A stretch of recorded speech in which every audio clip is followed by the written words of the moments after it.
భగవంతుడు వైకుంఠ పట్నాలు విడిచిపెట్టి శేషాది అడవుల్లో తిరుగుతా ఉంటే భగవంతుడు వెళ్ళంతా విషవచ్చమ్మ ఒక పొన్న చెట్టు ఉంటే పొన్న చెట్టు కింద కూర్చుని విశ్రాంతి తీసుకుంటున్నారు.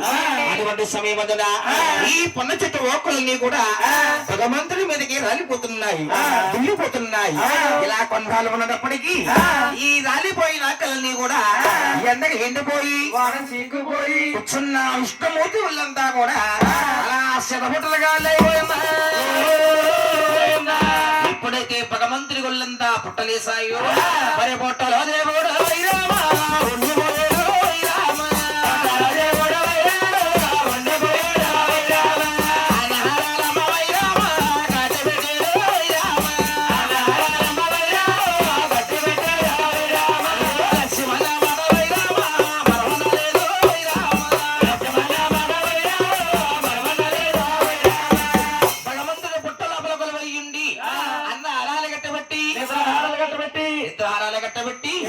లక్ష్మి లక్ష్మి లక్ష్మి అనే కలవరిస్తా ఉన్నాడు. ఈ ఒక సంగతి నైనా ఎవరు కాలంగమైంది బ్రహ్మదేవుడి కొరకు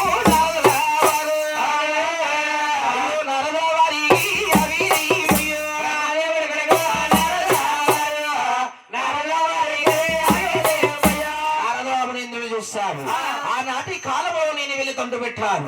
ఆ తంటు వల్లే పన్నండి కాపురం విడిపోయిందా? ఎలాగైనా సరే కొల్లాపుర దేశం వెళ్ళి లక్ష్మీదేవికి సంగతి తెలియజేయాలి. అలాగని కొల్లాపుర దేశం వెళ్ళి అంటున్నారట అమ్మలమయమ్మ లక్ష్మీదేవి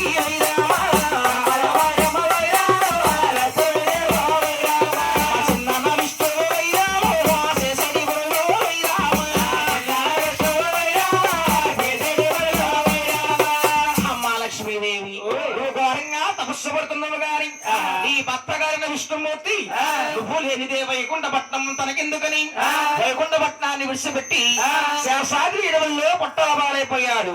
అన్న హారాలు కట్టబెట్టి లక్ష్మి లక్ష్మి లక్ష్మిని కలవరుస్తున్నాడు.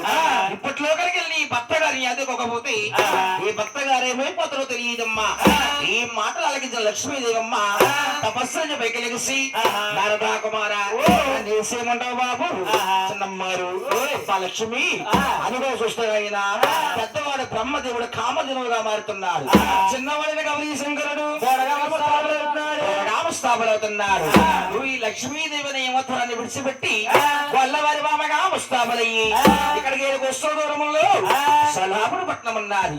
సలాపురియలే మహారాజు గారికి ఆవుని దూడని తోలికెళ్ళినట్లయితే ఈ ఆవు దూడ శేషాధిపలతో వెళ్ళి పుట్ట లోపల ఉన్న భగవంతుడికి పాలిచ్చేది ఉంటాయి.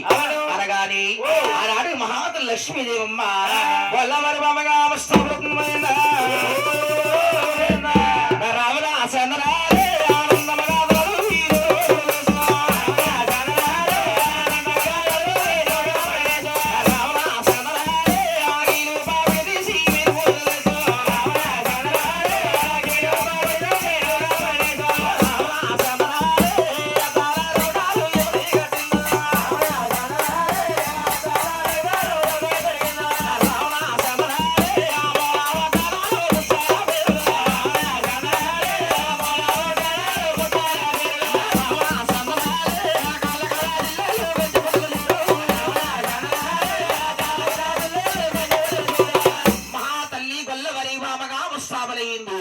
పెద్దవాడైన బ్రహ్మదేవుడు ఆవుగా మారాడు.